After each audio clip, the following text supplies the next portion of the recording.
Hello friends, बहुत दिन से डिमांड आ रही थी कि सर किसी भी तरह से जो हमारा मॉडल पेपर है या जो मोस्ट इम्पॉर्टेंट क्वेश्चंस है या जो एक्सपेक्टेड क्वेश्चंस हैं उनको लेकर के एक वीडियो बना दीजिए। हम लोग भी वेट कर रहे थे, बहुत सारे काम में घिरे हुए थे और जैसे ही हमें मौका मिला हम लोग अपनी सीरीज़ लेकर के आ गए हैं। यूपी, एमपी, झारखंड और आपका राजस्थान और सीबीएसई, इन 5 बोर्ड्स को हम लोग कवर करेंगे। कक्षा 10 के सारे विषयों के लिए आपको वीडियोस मिलना स्टार्ट हो जाएंगे और साथ ही आपको मिलेंगे कक्षा 12 के लिए भी इकोनॉमिक्स, अकाउंटेंसी और बिजनेस स्टडीज़, जो विषय मैंने पढ़ाए हैं कम से कम उनके वीडियोस आपको मिल जाएंगे बोर्ड एग्जाम्स में जो क्वेश्चंस एक्सपेक्टेड है। अच्छा, अभी कुछ स्टूडेंट्स ऐसे भी हैं जिनको लगता है कि सर यहाँ पे तो लिखा हुआ है क्या यूपी बोर्ड, इसका मतलब ये सिर्फ यूपी बोर्ड के लिए है क्या?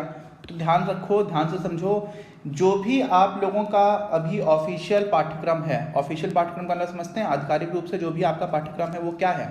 आधिकारिक रूप से पाठ्यक्रम में अगर आपकी एनसीईआरटी की बुक्स हैं तो यूपी, एमपी, झारखंड, बिहार, उत्तराखंड, हिमाचल प्रदेश, छत्तीसगढ़, हरियाणा, ठीक, एचपी है ये हिमाचल प्रदेश और ये हरियाणा है, और आपका साथ ही में दिल्ली।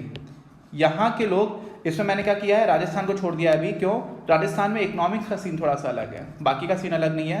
तो इसी को एक एक करके पूरा देखेंगे, डिटेल में समझेंगे और सारे वीडियोस अपने चैनल पर पड़े हुए हैं। साथ ही में जो वीडियोस नहीं पड़े हुए हैं चैनल पर और रिटन मटेरियल है, वो सारा का सारा रिटन मटेरियल आप लोगों के लिए अभी अवेलेबल है। 2100 रुपये में है, जिसमें कम से कम 205 के आसपास वीडियोस है, जिसमें समष्टि और व्यष्टि को बहुत ही डिटेल में एक्सप्लेन किया गया है। बहुत सारे लोग जो कंपटीशन की तैयारी करते हैं, पीजीटी एग्जाम है, टीजीटी एग्जाम है, और साथ ही में यूपीएससी के लिए अपना बेस तैयार कर रहे होते हैं इकोनॉमिक्स का, उनके लिए भी ये वीडियोस बहुत ही ज़्यादा रेलिवेंट हैं। वो सब कुछ आपको इकोनॉमिक्स में पूरा जो पैकेज है उसमें मिल जाता है। साथ ही में रिटन मटेरियल मिलता है, जिसमें आपको चैप्टर वाइज नोट्स मिल जाते हैं, इंपॉर्टेंट क्वेश्चंस विद आंसर्स मिलते हैं, और साथ ही आपको मिलता है प्रीवियस ईयर क्वेश्चन पेपर्स।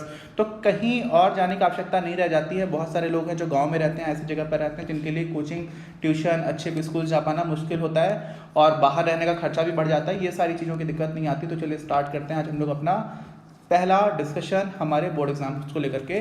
तो सिर्फ यूपी के लिए नहीं है, मैंने जितने भी बोर्ड्स के नाम लिए उन सारे लोगों के लिए रेलिवेंट है। होता क्या है, 3 घंटे 15 मिनट का आपका एग्जाम रहता है। अब इस 3 घंटे 15 मिनट में जो शुरू के 15 मिनट होते हैं वो दे दी जाते हैं, आपको कॉपी नहीं दी जाती है, आपको कोई क्वेश्चन पेपर पकड़ा दिया जाता है नॉर्मली, जिससे कि आप क्वेश्चन पेपर को एक बार पढ़ लो। अलग अलग बोर्ड्स में थोड़ा सा अलग अलग सीन है। जो अल्टीमेटली आपको 3 घंटे मिलते हैं जिसमें आपको लिख कर के आना होता है, तो वो लगभग वो 3 ही घंटे का रहता है। ये 15 मिनट आपको क्वेश्चन पेपर को देखने के लिए मिल जाते हैं। कई लोग घबराया करते थे, इस तरह से ये सारी चीज़ें की गई हैं। सभी प्रश्न अनिवार्य हैं। अंतिम प्रश्न जो होता है उसमें 7 नंबर के प्रश्न होते हैं, 7 में से 6 करने होते हैं, ठीक है। तो सारे प्रश्न अनिवार्य हैं, बस अंतिम वाला जो ऑप्शन है उसको छोड़ करके 1 से 12 तक बहुविकल्पी प्रश्न है। झारखंड में 40 नंबर का ये आने लगा है, ठीक है। तो बस यही है कि पैटर्न अलग अलग है, आप समझ रहे हैं ना। कहीं पर बहुविकल्पी ज़्यादा आ जाएंगे, कहीं पर अति लघु उत्तरी ज़्यादा आ जाएंगे, कहीं पर लघु उत्तरी प्रश्न ज़्यादा आ जाएंगे, कहीं पर दीर्घ उत्तरी प्रश्न ज़्यादा आ जाएंगे। इससे ज़्यादा कोई अंतर नहीं पड़ेगा। जो सिलेबस है बहुत हद तक कॉमन है, ठीक। जिनका केवल सही उत्तर अपनी उत्तर पुस्तिका में लिखना है, जो बहुविकल्पी प्रश्न है उनका, प्रश्न संख्या 13 से 16 यानी कि 13, 14, 15, 16 4 आपके अति लघुत्तरी प्रश्न हैं, ठीक। तो हम लोग देखिए करते चले जाते हैं, आपको ये भी समझ में आ जाएगा। 1 से 12 तक एक एक अंक के प्रश्न हैं, तो कितने अंक होगा टोटल? 12। 13 से 16 आपके लघुत्तरी हैं, कितने कितने के हैं? 4 अंक के हैं, यानी कि 4 गुणे 4 कितना हो जाएगा? 16, ठीक। अच्छा, फिर 17 से 22 ये कितने प्रश्न हो गए? ये आपके प्रश्न हो गए 6, ये 5-5 अंक के हैं, तो ये आपके हो जाएगा 30 अंक का, ठीक है। और उसके बाद से 23 से लेकर के 28 तक ये आपके दीर्घ उत्तरी प्रश्न है। इसी में आपको एक विकल्प भी मिल जाता है कभी कभी। तो ये 23 से 28 आपके 6 प्रश्न अगर आप करोगे 7 अंकों के तो 42 हो जाएगा। 42, 30, 72, 72 में आप 28 जोड़ोगे तो कुल आपका जो है पूर्णांक हो जाएगा 100 अंकों का, ठीक। इसी के हिसाब से करना है। चलिए स्टार्ट करते हैं।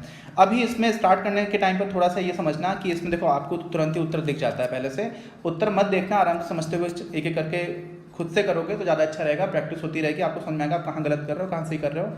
निम्नलिखित में से कौन सी अपूर्ण प्रतियोगिता, पूर्ण प्रतिस्पर्धी प्रतियोगिता की हम लोगों ने बात की थी, परफेक्ट कंपटीशन की, 4th चैप्टर में। यहाँ पर क्या सीन है, अपूर्ण प्रतियोगिता की बात की जा रही है। तो वस्तु विभेद होता है क्या, वस्तु विभेद अपूर्ण प्रतियोगिता में निश्चित रूप से होगा। क्यों, क्योंकि पूर्ण प्रतियोगिता में किसी भी तरह की वस्तु में कोई भी अंतर नहीं होता है, सारी की सारी वस्तुएं कैसी होती हैं, आइडेंटिकल हुआ करती थी। तो अपूर्ण प्रतियोगिता में ये बात तो सही हो गई।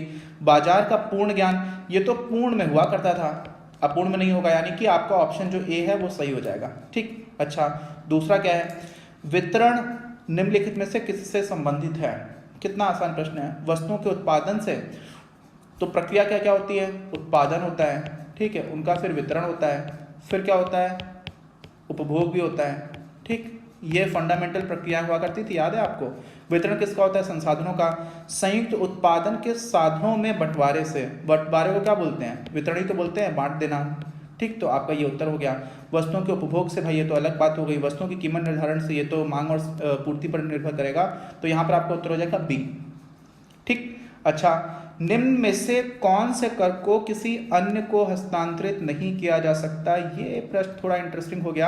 क्यों, क्योंकि यहाँ पर थोड़ा सा इनडायरेक्ट लॉजिक लग रहा है। लॉजिक क्या हुआ कर रहा है, लॉजिक होता है कि आपका एक टैक्स होता है डायरेक्ट, जिसको हम लोग बोलते हैं प्रत्यक्ष कर। प्रत्यक्ष कर क्या हुआ करते हैं, ऐसे कर जो जिस पर लगाए जा रहे हैं उसी से वसूले जा रहे हैं। ठीक, जैसे कि आपका आयकर।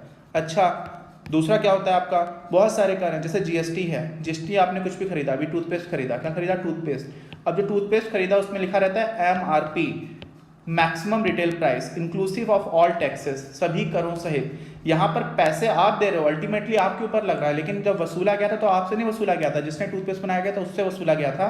तो अन्य को हस्तांतरित किया गया है ना, जीएसटी को। यहाँ पर क्या लिखा हुआ है, कौन से कर को किसी अन्य को हस्तांतरित नहीं किया जा सकता, यानी कि प्रत्यक्ष कर की बात की जा रही है। तो उत्पादन शुल्क तो अप्रत्यक्ष कर होता है, व्यापार कर अप्रत्यक्ष होता है, केंद्रीय बिक्री कर अप्रत्यक्ष होता है, आय कर ये प्रत्यक्ष होता है। इसका मतलब ऑप्शन डी हो जाएगा हमारा सही। ठीक, अच्छा, सकल राष्ट्रीय उत्पाद है, ध्यान से समझिएगा इसको, बहुत इंटरेस्टिंग है। सेकंड चैप्टर हम लोगों ने बहुत ही डिटेल में पढ़ा हुआ है। सकल राष्ट्रीय उत्पाद क्या होता है भाई, जीडीपी, डी मतलब डोमेस्टिक, डोमेस्टिक मतलब घरेलू। घरेलू में आप जोड़ा करते थे NFIA, net factor income from abroad, विदेशों से प्राप्त शुद्ध या निवल कारक आय। जब आप इसको जोड़ देते हो तो आपको मिल जाता है GNP। तो क्या हो जाएगा, सकल घरेलू उत्पाद प्लस विदेशों से प्राप्त शुद्ध राष्ट्रीय आय। तो आप एकदम खुश हो गए, आप ए ऑप्शन मार्क करके आ गए और आपका आंसर हो गया गलत। क्यों गलत हो गया, क्योंकि यहाँ पर बाकी ऑप्शंस भी आपने भी नहीं देखे, उनको भी देख लो पहले। क्या लिखा हुआ है, शुद्ध राष्ट्रीय उत्पाद प्लस मूल्यह्रास। क्या लिखा हुआ है, प्लस मूल्यह्रास। अब समझ लो क्या होता है मूल्यह्रास। क्या होता है आपको पता है ना, कोई भी इन्वेस्टमेंट हो रहा होता है, किसी भी इन्वेस्टमेंट में, जैसे मान लीजिए कोई सड़क है वो पुरानी होती जा रही है, तो जो घिसावट की वजह से नुकसान हो रहा होता है उसको हम लोग बोल देते हैं डेप्रिसिएशन या फिर मूल्यह्रास। अब आपका मान लीजिए जीडीपी है, जीडीपी से आप अगर डेप्रिसिएशन को घटा दोगे, डेप्रिसिएशन को हम लोग क्या बोलते हैं, मूल्यह्रास, तो आपको क्या मिल जाएगा, जी की जगह एन हो जाता है। क्या हो जाता है, जी की जगह एन। जी मतलब क्या होता है, ग्रॉस यानी कि सकल, और एन मतलब क्या हो जाता है, नेट यानी कि निवल। तो सकल से निवल जाने के लिए क्या करते हैं, हम लोग डेप्रिसिएशन को घटा देते हैं। तो यहाँ पर क्या हो जाएगा, एनडीपी हो जाएगा। यहाँ पर क्या लिखा हुआ है, एनएनपी। एनएनपी में आप मूल्यह्रास जोड़ोगे तो आपको क्या मिल जाएगा, जीएनपी मिल जाएगा। क्यों, क्योंकि जब जीएनपी में आप मूल्यह्रास को घटा रहे थे तो आपको एनएनपी मिल रहा था। अब वही चीज जो घटाने वालों को जब आप इधर ले जाओगे तो साइन परिवर्तित हो जाएगा, माइनस से प्लस हो जाएगा। तो एनएनपी प्लस मूल्यह्रास तो आपको मिल जाएगा जीएनपी, यानी कि ऑप्शन भी सही है। अब देख लो, अब जो थोड़ा लोग भी दिमाग रखते हैं ना, उन लोगों को कोई भी यहाँ पे समस्या नहीं आएगी। क्यों नहीं समस्या आएगी, उनको ये लगेगा कि यार देखो दो ऑप्शन तो सही हो नहीं सकते हैं एक साथ, ए पहला भी सही है दूसरा भी सही है। तो अब ध्यान से वो लोग पढ़ेंगे तो उनको लगेगा उपरोक्त सभी, तीसरा नहीं देखोगे तब भी आप डी मार्क करके आ जाओगे, तो समस्या उतनी बड़ी नहीं रहेगी, क्योंकि इसको बोलते हैं हम लोग लॉजिकल अप्रोच होती है क्वेश्चंस की। लेकिन फिर भी तीसरा देख लेते हैं, राष्ट्रीय आय प्लस अप्रत्यक्ष कर माइनस अनुदान। ये क्या हुआ, यहाँ पर आपने क्या किया है, जो टैक्सेस थे, नेट इनडायरेक्ट टैक्सेस और सब्सिडीज, उनको इनकॉर्पोरेट कर दिया। सब्सिडीज को हम लोग अनुदान कहते हैं, प्लस मूल्यह्रास। अच्छा, राष्ट्रीय हुआ क्या करती थी, किसी को याद है, ये हुआ करती थी net national product at factor cost. Factor cost मतलब साधन लागत पर। साधन लागत में जब आप इसमें एनआईटी यानी कि नेशनल इंस्टीट्यूट ऑफ टेक्नोलॉजी नहीं, नेट इनडायरेक्ट टैक्सेस को जोड़ दिया करते थे और सब्सिडीज को घटा देते थे, तो हमें क्या मिल जाता था, तो हमें मिल जाता था एनएनपी ही, किस पर, मार्केट प्राइसेस पर, बाजार कीमतों पर। और मार्केट प्राइसेस को हम लोग एमपी कई बार नहीं भी लिखते हैं, यानी कि सिर्फ एनएनपी अगर लिखा हुआ है इसका मतलब क्या हो जाएगा कि एनएनपी एमपी की बात की जा रही है। तो अगर एनएनपी एमपी आपको मिल गया यानी कि आप इन दोनों को मिलाकर के कहां पर पहुंच गए, शुद्ध राष्ट्रीय उत्पाद पर पहुंच गए ऑलरेडी, और फिर से आपने मूल्य ह्रास को ऐड किया तो फिर से आपको जीएनपी मिल जाएगा। इसका मतलब उपरोक्त सभी इसका उत्तर हो जाएगा, तो इसका ऑप्शन हो जाएगा डी। आगे बात समझ में, काफी इंपॉर्टेंट है। ये आएगा ही, ये मान लो ये आएगा ही, 1 नंबर में आएगा, 4 नंबर में आएगा, 5 नंबर में आएगा, 7 नंबर में आएगा, कहीं ना कहीं तो आएगा ही आएगा। ठीक, अच्छा आगे बढ़ते हैं। भारत में नोटों के निर्गमन पर किस बैंक का एकाधिकार है? ये तो बच्चों वाला प्रश्न है भैया, सबको मालूम है। आरबीआई गवर्नर के साइन होते हैं नोट पर के नहीं होते हैं। मैं धारक को 10 रुपए अदा करने का वचन देता हूँ, ये इसका ऑप्शन हो गया।